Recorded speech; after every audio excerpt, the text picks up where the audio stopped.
Hello, hello. This is Chris Price Music with Sibelius Scholar, and today I'm going to teach you how to change the Sibelius startup sound. So every time you start up Sibelius, you get that awesome sound.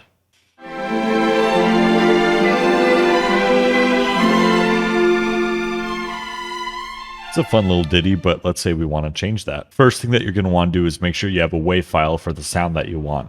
For this instance, I'm doing the start of a marching band show that I wrote. Next, what you're going to want to do is go up here and type in program data. You're going to want to look for Avid, then Sibelius. Now inside here, you're going to want to find resources.